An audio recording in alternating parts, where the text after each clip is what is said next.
Timnas Indonesia Senior saat ini sudah secara resmi melakukan perjalanan panjang ke kota Hanoi untuk menghadapi Timnas Vietnam pada laga kedua di Stadion Mai Ding.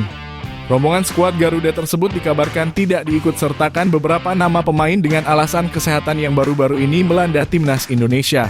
Kesehatan yang menurun dari para penggawa merah putih disinyalir terjadi sebab cuaca di Indonesia yang sedang tidak menentu. Apalagi perbedaan suhu yang sangat drastis yang dialami oleh para pemain abroad membuat kondisi fisik mereka melemah dan sangat rentan terkena penyakit menular. Dan dikabarkan pada laga kedua ini Coach Sintayong tetap akan memberikan hasil yang terbaik dengan membawa 2 amunisi tambahan yang telah dirinya siapakan.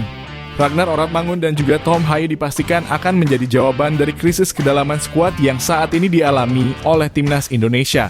Pertandingan debutnya di laga tandang akan menjadi pertandingan yang sangat berat mengingat Timnas Vietnam yang pada laga kemarin menelan kekalahan harus membalas dengan kemenangan di laga kedua yang akan digelar 26 Maret besok. Akan tetapi Timnas Indonesia juga harus tetap mempertahankan kemenangan mereka pada laga ini. Sebab hanya hasil kemenanganlah yang nantinya akan tetap bisa mempertahankan asa Timnas Indonesia untuk lolos dari putaran kedua dan bisa masuk dalam fase putaran ketiga kualifikasi Piala Dunia ini. Dan berikut ini merupakan prediksi line up yang akan digunakan oleh Coach Sintayong dalam laga kedua mereka melawan Timnas Vietnam pada kualifikasi Piala Dunia 2026. Coach Sintayong berkemungkinan besar akan menggunakan formasi dengan memasang 3 pemain belakang, 4 pemain gelandang, dan 3 pemain penyerang. Dengan posisi kiper akan diisi oleh Hernando Ari dari Persebaya Surabaya. Pada tangkapan gambar dari salah satu akun bola, Hernando ikut dalam rombongan domestik untuk pergi ke Vietnam pada hari ini. Hernando Ari yang sebelumnya dikabarkan cedera nampaknya telah 100% melakukan pemulihan dan siap untuk kembali tampil bersama Timnas Indonesia. Tentunya kabar keberangkatan kiper utama Timnas Indonesia yang satu ini membawa angin segar bagi Timnas Indonesia yang kini sedang dilanda krisis, khususnya dalam posisi penjaga gawang. Hernando Ari juga diprediksi akan langsung masuk sebagai kiper utama Timnas Indonesia dan akan bermain selama 90 menit penuh di laga kedua melawan Timnas Vietnam, tepatnya di Stadion Mai Ding Hanoi. Meskipun tubuhnya terbilang kecil untuk bisa tampil di level internasional, namun ketangkasan yang dimiliki oleh kiper satu ini layak dinobatkan sebagai salah satu kiper terbaik yang saat ini dimiliki oleh Timnas Indonesia.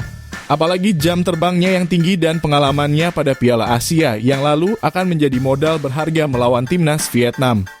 Sedangkan pada posisi pemain belakang nampaknya Coach Sintayong akan kembali memasang nama 3 pemain yang sebelumnya tampil cukup baik pada laga kemarin. Rizky Ridho, Jay Itzes, dan juga Justin Hubner diprediksi akan kembali masuk sebagai 3 bek tangguh Timnas Indonesia dan siap mempertahankan garis pertahanan. Pada laga kemarin ketiga pemain ini tampil cukup baik selama 90 menit jalannya pertandingan. Khususnya dalam aspek pertahanan yang sangat kokoh yang membuat Timnas Vietnam tidak bisa mendapatkan tendangan ke arah gawang selama jalannya pertandingan. Dengan kembali memasang 3 pemain ini, tentu pertahanan Timnas Indonesia akan tetap solid pada laga panas yang akan digelar di markas Timnas Vietnam. Tentu kesalahan dari para pemain menjadi hal yang tidak lagi dapat ditoleransi jika Timnas Indonesia mau tetap mengamankan posisinya di papan klasemen. Asnawi Mangkualam. Usai melewatkan satu pertandingan sebab akumulasi kartu kuning yang dirinya terima, kini Kapten utama Timnas Indonesia telah siap kembali merumput bersama skuad Garuda dalam laga keempat di kualifikasi Piala Dunia melawan Timnas Vietnam. Asnawi Mangkualam yang kini berkarir di Liga Thailand tentunya diharapkan tetap bisa tampil maksimal dan tidak menurunkan standar performanya di Timnas Indonesia. Asnawi akan menjadi sosok sayap bertahan yang akan melakukan gerakan agresif dan akan terus berlari di selama 90 menit jalannya pertandingan. Apalagi dengan kemungkinan absennya Sandy Walsh pada laga ini memberikan pesan tersirat bahwa Asnawi harus tampil berapi-api tanpa ada opsi pengganti selama 90 menit penuh. Melawan Timnas Vietnam bukanlah menjadi hal yang baru bagi pemain berusia 24 tahun tersebut. Tentunya pengalamannya melawan tim Asia Tenggara akan menjadi pengalaman berharga untuk bisa mencetak keunggulan bersama Timnas Indonesia. Nathan John berkemungkinan besar akan menjalankan laga keduanya kembali bersama Timnas Indonesia setelah pada laga sebelumnya hanya tampil selama 45 menit jalannya pertandingan. Pratama Arhan yang saat ini kondisinya masih belum dapat dipastikan membuat pemain asal SC Heerenveen yang satu ini akan mengamankan posisi sayap kiri pertahanan Timnas Indonesia dan kembali melawan para pemain Timnas Vietnam yang diprediksi akan tampil sangat ganas. Pada laga debutnya kemarin Nathan John terbilang cukup dalam memperlihatkan performanya di dalam lapangan. Beberapa kali dirinya sering berlari ke sektor sayap penyerangan untuk dapat membantu penciptaan peluang. Dan juga dirinya sempat mengamankan bola dari kaki pemain timnas Vietnam di dalam kotak penalti. Akan tetapi penampilannya tersebut masih belum cukup dikatakan sempurna dan 100%. Dirinya masih harus memompa diri untuk dapat kembali masuk dalam lapangan dengan semangat tinggi dan membuat ekspektasi tim pelatih dan supporter terbayar pada laga kedua besok. Tom Haye secara resmi akan melakukan debutnya bersama timnas Indonesia setelah berhasil menuntaskan proses pemindahan federasi. Pemain gelandang asal SC Heerenveen dipastikan akan semakin memperkokoh timnas Indonesia di posisi tengah lapangan, baik dalam sektor penguasaan bola maupun sektor penyerangan. Tom Haye dikenal sebagai salah satu pemain yang memiliki kecerdasan di dalam pertandingan. Bahkan dirinya disebut sebagai seorang profesor lapangan hijau yang mampu menjadi otak dari aliran bola di dalam lapangan. Hadirnya Tom Haye pada laga ini akan memperlengkap kedalaman skuad timnas Indonesia dan tentunya dapat menaikkan level bagi para pemain gelandang. Tom Haye diprediksi akan masuk sebagai gelandang tengah yang akan mengatur tempo jalannya pertandingan, menggantikan peran dari Ivar Jenner yang dikabarkan akan absen dikarenakan sakit dan masih berada di Indonesia. Hadirnya Tom Haye menggantikan Ivar pastinya bukan menjadi sebuah penurunan, melainkan ini adalah sebuah kemajuan bagi skema permainan timnas Indonesia yang akan dipertontonkan. Selain itu, Tom Haye memiliki kelebihan dalam akurasi tendangan yang dia miliki. Dirinya dapat secara mudah melakukan umpan jauh yang akurat dan juga spesialis dalam kondisi bola mati. Sehingga tentunya Tom Haye akan menjadi pilihan utama dalam tendangan bebas untuk bisa memberikan gol perdananya bersama timnas Indonesia. Marcelino Ferdinand, pemain muda timnas Indonesia yang kini sedang mencari jam terbang lebih di benua Eropa, pastinya akan kembali dipasang sebagai pemain kunci yang dimiliki oleh skuad Garuda. Marcelino Ferdinand sampai saat ini masih menjadi investasi jangka panjang paling berharga dan sangat layak untuk mendapatkan jam terbang lebih bersama timnas Indonesia senior. Marcelino yang kini berkarir di Liga Belgia bersama KMS Kadeinze juga semakin berkembang seiring pertandingan liga yang sangat ketat. Pemain ini pastinya akan kembali memberikan penampilan berharga bagi timnas Indonesia saat berjumpa dengan timnas Vietnam di Stadion Mai Ding pada 26 Maret besok.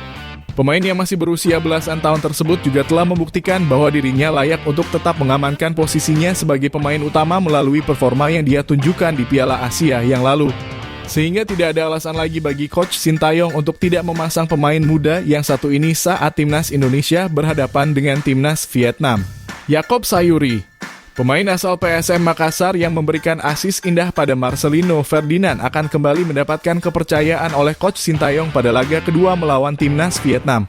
Jakob Sayuri yang berposisi utama sebagai sayap bertahan berkemungkinan besar akan ditarik untuk mengisi kekosongan dalam posisi sayap penyerangan.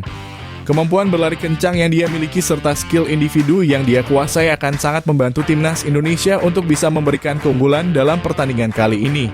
Pada fase grup Piala Asia di bulan Januari yang lalu, nama Jakob Sayuri selalu dimasukkan sebagai pemain utama yang dimasukkan oleh Coach Sintayong di dalam pertandingan.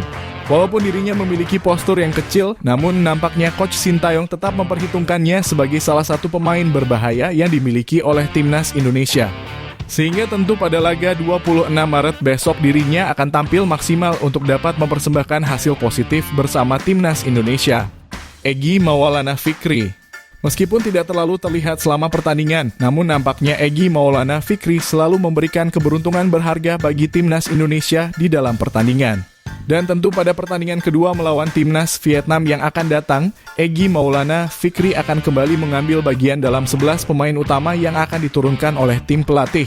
Pada laga pertama kemarin, Egy sukses mencetakkan namanya dalam sejarah tim nasional Indonesia dengan membantu skuad Garuda memetik kemenangan perdana di kualifikasi Piala Dunia sejak 19 tahun yang lalu.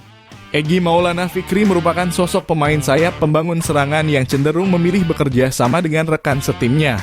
Kedewasaan yang kini dia miliki telah mengantarkan dirinya kembali mengamankan posisi utama timnas Indonesia dalam setiap pertandingan internasional. Dan pada laga di tanggal 26 Maret besok, tentunya Egy diharapkan dapat tampil maksimal dan dapat menciptakan peluang yang berbuah gol untuk memperlancar jalan timnas Indonesia ke ajang Piala Dunia. Ragnar Oratmangun. Sama seperti Tom Haye, Ragnar Oratmangun juga akan segera menjalankan laga debutnya bersama timnas Indonesia pada laga tandang melawan timnas Indonesia besok. Pemain asal Fortuna Sittard yang satu ini tentunya memiliki persiapan yang sangat panjang untuk bisa menjadi sosok striker dari timnas Indonesia. Absennya Rafael Struijk pada laga kedua besok pada akhirnya membuat Ragnar masuk ke dalam jajaran striker tim nasional yang memiliki misi utama untuk menciptakan produktivitas gol yang jauh lebih tinggi. Sebab selama ini timnas Indonesia dinilai sangat kekurangan dalam stok striker tajam. Hadirnya Ragnar Oratmangun ke dalam skuad tentu diharapkan akan menjadi jawaban atas permasalahan timnas Indonesia selama ini. Tentunya Ragnar harus bisa bekerja keras untuk menciptakan gol debutnya bersama timnas Indonesia agar skuad Garuda tetap bisa mempertahankan asa untuk lolos ke putaran ketiga kualifikasi Piala Dunia. Itulah tadi merupakan prediksi line up yang akan digunakan oleh Coach Sintayong dalam laga kedua mereka melawan timnas Vietnam pada kualifikasi Piala Dunia 2026. Jangan lupa tulis pendapat kalian di kolom komentar.